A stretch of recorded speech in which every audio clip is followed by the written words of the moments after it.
नमस्कार, आप देख रहे हैं हिम स्टार। आपका बहुत बहुत स्वागत है। हिम स्टार हिमाचल प्रदेश का आपका अपना चैनल। आइए शुरू करते हैं हिमाचल से जुड़ी कुछ मुख्य खबरें।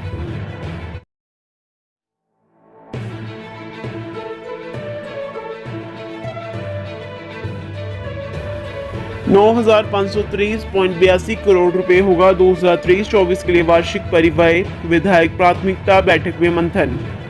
यह जानकारी मुख्यमंत्री सुखविंदर सिंह सुक्खू ने ऊना, हमीरपुर, कुल्लू और सिरमौर जिला के विधायकों की प्राथमिकताओं को निर्धारित करने के लिए बुधवार को सचिवालय में आयोजित बैठक की अध्यक्षता करते हुए दी। उन्होंने कहा कि विधायक भविष्य की चुनौतियों का समाधान करने के दृष्टिकोण से अपनी प्राथमिकताएं प्रस्तुत करें। उन्होंने कहा कि प्रदेश सरकार का बजट आगामी 5 वर्ष की दिशा तय करेगा। सुक्खू ने कहा कि बैठक में विचार विमर्श से प्रदेश में विकास की दिशा तय करने के लिए महत्वपूर्ण सुझाव प्राप्त होंगे। राज्य के लिए वित्तीय अनुशासन की जरूरत है, जिसमें विपक्ष का सहयोग आवश्यक है। राज्य को आत्मनिर्भर बनाने के लिए खर्च घटाने होंगे। सीएम ने कहा कि सरकार सभी क्षेत्रों के संतुलित विकास और सभी वर्गों के कल्याण के लिए वचनबद्ध है। उन्होंने अधिकारियों को संतुलित योजना तैयार करने और उनके कार्यान्वयन को गति देने के लिए कहा। उन्होंने कहा कि सरकार पर्यटन क्षेत्र के विकास के साथ पर्यावरण संरक्षण के दृष्टिगत इलेक्ट्रिक वाहन अपनाने पर ध्यान दे रही है। सरकार भ्रष्टाचार के प्रति शून्य सहिष्णुता अपनाएगी। जनता की शिकायतों को प्रभावी ढंग से सुलझाया जाएगा। व्यवस्था में परिवर्तन के जरिए सभी लक्ष्य हासिल किए जाएंगे। टेंडर की अधिसूचना के लिए 7 दिन, जबकि टेंडर अवार्ड करने के लिए 20 दिन निर्धारित किए गए हैं। सुक्खू ने प्रशासनिक सचिवों, विभागाध्यक्षों तथा उपायुक्तों से आग्रह किया है कि विधायकों की ओर से उठाई गई समस्याओं व शिकायतों को निपटाने में कोताही न बरतें और उनके बहुमूल्य सुझावों पर आवश्यक कार्रवाई करें।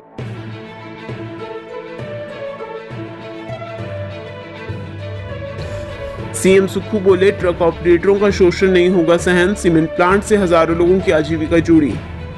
मुख्यमंत्री सुखविंदर सिंह सुक्खू ने सीमेंट ढुलाई विवाद पर स्पष्ट किया है कि सरकार ट्रक ऑपरेटर का शोषण सहन नहीं करेगी। सीमेंट प्लांट से प्रदेश के हजारों लोगों की आजीविका जुड़ी है, इसलिए सरकार इस मामले का समुचित समाधान निकालेगी। शिमला स्थित राज्य सचिवालय में बुधवार को ट्रक ऑपरेटर यूनियन ने एक प्रतिनिधिमंडल ने मुख्यमंत्री सुक्खू से मुलाकात की और उन्हें समस्याओं से अवगत करवाया। मुख्यमंत्री सुक्खू ने ट्रक ऑपरेटर से ट्रक भाड़े की अंतिम दरें राज्य सरकार को प्रदान करने का आग्रह किया, ताकि इस मामले को संबंधित कंपनी के साथ उठाया जा सके। उन्होंने कहा कि प्रदेश सरकार इस मामले का समाधान सौहार्दपूर्ण तरीके से करने के लिए प्रतिबद्ध है। इस अवसर पर उद्योग मंत्री हर्षवर्धन चौहान, मुख्य संसदीय सचिव संजय अवस्थी, विधायक राजेश धर्माणी, मुख्यमंत्री के प्रधान सचिव भरत खेड़ा, सचिव परिवहन आरडी नजीम, निदेशक उद्योग राकेश प्रजापति, निदेशक परिवहन अनुपम कश्यप और अन्य वरिष्ठ अधिकारी भी उपस्थित थे। इस संबंध में देर रात मुख्यमंत्री सुखविंदर सिंह सुक्खू व ट्रक ऑपरेटर की बैठक चली हुई थी।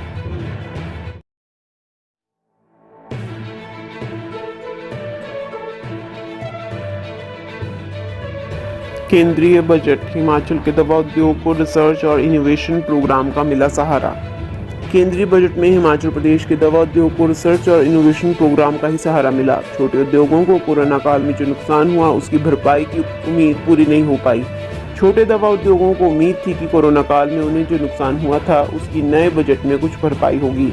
कोविड के समय में कॉन्ट्रैक्ट सप्लाई न करने पर पेनल्टी वापस करने की घोषणा, ई समाधान में KYEC के प्रावधान का सरलीकरण, लाइसेंस के लिए डिजिटल लॉकर की घोषणा, माइक्रो इंडस्ट्री के लिए कर्ज की सीमा बढ़ाने की घोषणा और 3 करोड़ तक के टर्नओवर वाले MSME को टैक्स में राहत देने का स्वागत किया है। भारत उद्योग संघ के हिमाचल इकाई के अध्यक्ष चिरंजीव ठाकुर ने कहा कि फार्मा के लिए इस बजट में कोई भी घोषणा नहीं हुई है।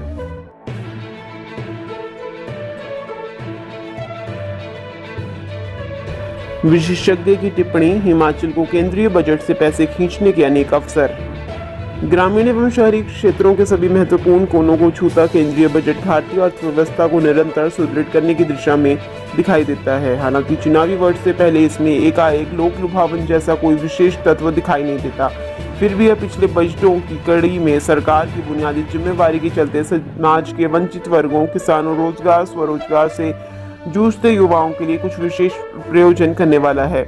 आयकर की नई प्रणाली को और अधिक लोगों से जोड़ने की खातिर कुछ रियायतें अवश्य दी गई है, परंतु पुराने विकल्प चुनते आए आयकर दाताओं के लिए इसमें कोई विशेष राहत नहीं दिखती। इस बजट में कौशल को विकसित कर एवं उत्पादन साधनों के आधुनिकीकरण के जरिए रोजगार, उत्पादन, निर्यात, आय आदि पर विशेष फोकस रखा गया है। इसी के साथ देश में यह एक मजबूत आधारभूत ढांचे के सुदृढ़ीकरण की ओर ले जाने वाला है। उत्पादन और आय बढ़ोतरी के जरिए न केवल वैश्विक मंदी की छाया को कम आंका गया है, बल्कि महंगाई के प्रति भी यह कारगर है।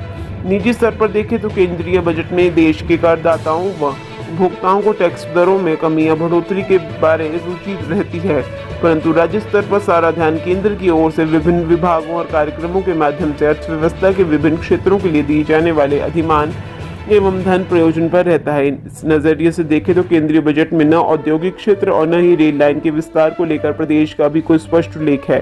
हालांकि इन मदों में बढ़ोतरी होने से उम्मीद बनी हुई है। एक जिला एक उत्पाद जीआई उत्पादों और हस्तशिल्प उत्पादों को प्रोत्साहन देने के लिए यूनिटी मॉल स्कीम एक मंच प्रदान करने के लिए लाभकारी सिद्ध होगी।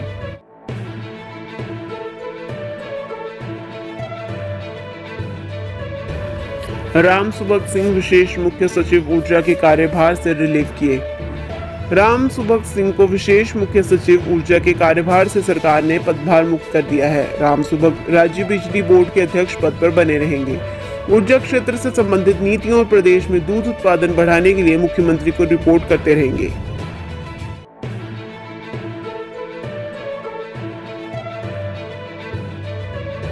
Himachal police constable paper leak मामले में अब नए सिरे से जांच।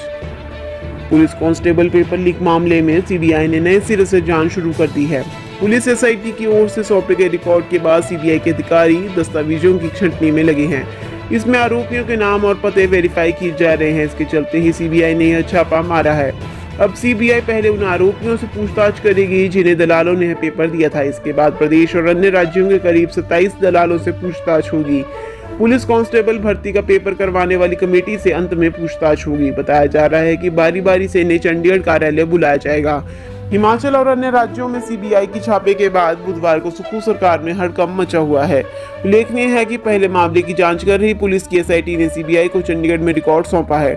सीबीआई ने एसआईटी के अधिकारी से विस्तृत चर्चा की। इसके बाद सीबीआई ने मंगलवार को हिमाचल समेत देश भर में 50 जगह पर दबिश दी। प्रदेश के कांगड़ा, ऊना, मंडी, हमीरपुर, कुल्लू, शिमला और सिरमौर जिले में सीबीआई ने दबिश दी है। बताया जा रहा है कि दबिश के दौरान सीबीआई ने रिकॉर्ड कब्जे में लेकर आगामी जांच प्रक्रिया शुरू कर दी है। हिमाचल के अलावा बिहार, उत्तर प्रदेश, उत्तराखंड, पंजाब व हरियाणा में भी दबिश दी है। हिमाचल में 27 मार्च को पुलिस कांस्टेबल के 1334 पदों के लिए परीक्षा हुई थी। 6 मई को यह परीक्षा विवादों के बाद रद्द हो गई। पुलिस और सीआईडी ने मामले दर्ज किए तो 31 मई को 5 आरोपियों को पहली बार गिरफ्तारियां हुई। 180 लोगों के खिलाफ कांगड़ा, शिमला और मंडी में 3 चार्जशीट दायर की जा चुकी हैं। पुलिस भर्ती के तार राजस्थान, बिहार, उत्तर प्रदेश आदि तक जुड़े हैं। नेपाल सीमा से भी एक आरोपी को पकड़कर लाया गया है।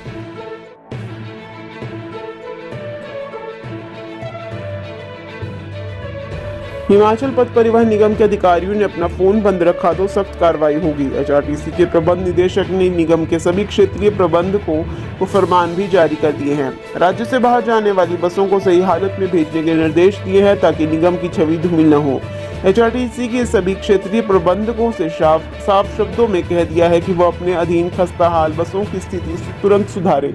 इन बसों की समय पर मरम्मत करने के बाद ही वर्कशॉप से बाहर निकाला जाए। बसों में यात्रा करने वाली सवारियों को रास्ते में परेशानी ना हो। इसके अलावा सभी आरएम को निर्देश दिए हैं कि हर रोज कम से कम 4 बसों का औचक निरीक्षण करना होगा।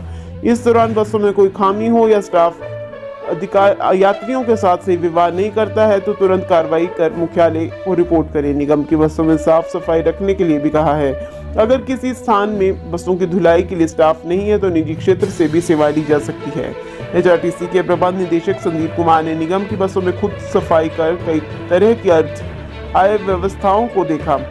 राज्य से बाहर पंजाब गई निगम की बस की हालत खस्ता थी और पीछे का शीशा टूटा हुआ था और बस साफ भी नहीं थी। इसके अलावा वेट लीचिंग की वोल्वो बसों के बारे में यात्रियों ने शिकायत की थी कि मनाली दिल्ली रूट के ड्राइवर नशे में हैं। इस संबंध में जब संबंधित क्षेत्रीय प्रबंधक को एमडी ने फोन किया तो अधिकारी का फोन बंद था। इन सब मामलों को देखते हुए प्रबंध निदेशक संदीप कुमार ने फरमान जारी किए हैं।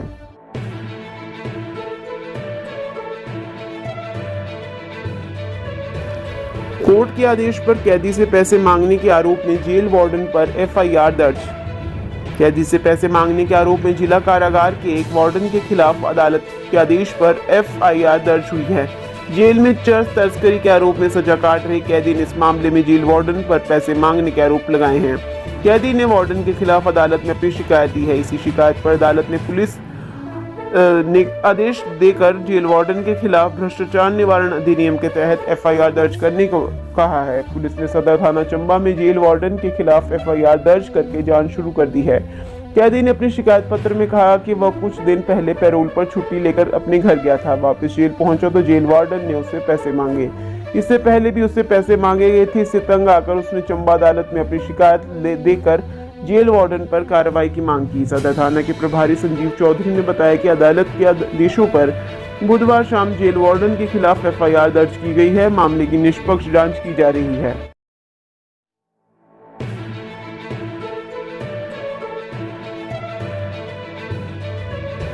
संकट में संस्थान, हिमाचल में साइबर अपराध बढ़ा पर सुखू सरकार ने बंद कर दिए 2 थाने।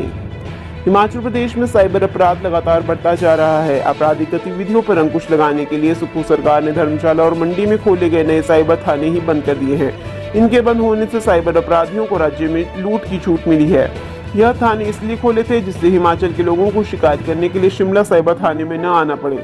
शातिर हिमाचल के राज्यपाल राजेंद्र विश्वनाथ आर्लेकर पूर्व मुख्यमंत्री और मंत्री सहित अन्य अधिकारियों के नाम से फेसबुक या इंस्टाग्राम पर फर्जी अकाउंट बनाकर लोगों से पैसे मांग रहे हैं। आंकड़ों पर गौर करें तो वर्ष 2017 में 972 लोग ठगी का शिकार हुए थे। वर्ष 2022 में यह आंकड़ा 9110 हो गया। साइबर अपराधियों के द्वारा ठगी का शिकार हुए लोगों का आंकड़ा जारी किया है। वर्ष 2017 में 1723, वर्ष 2019 में 3050, 2020 में 6451 और वर्ष 2022 में 9110 लोगों को साइबर अपराधियों ने ठगा है।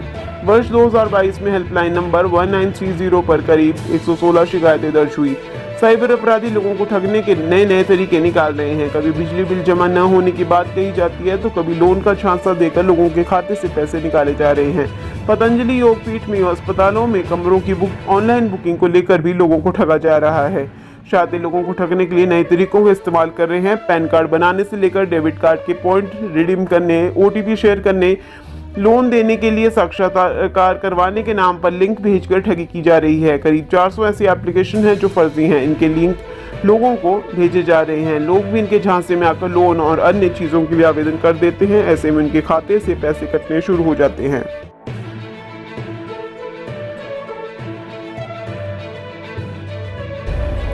हिमाचल में 386 स्कूलों कॉलेजों को निष्क्रिय करने की तैयारी। पूर्व भाजपा सरकार के कार्यकाल के दौरान 1 अप्रैल 2022 के बाद नए खुले अपग्रेड किए गए 386 स्कूलों कॉलेजों को निष्क्रिय करने की तैयारी शुरू हो गई है। शिक्षण संस्थानों को बंद करने पर लोगों के विरोध से बचने के लिए सरकार ने यह नई तरकीब निकाली है।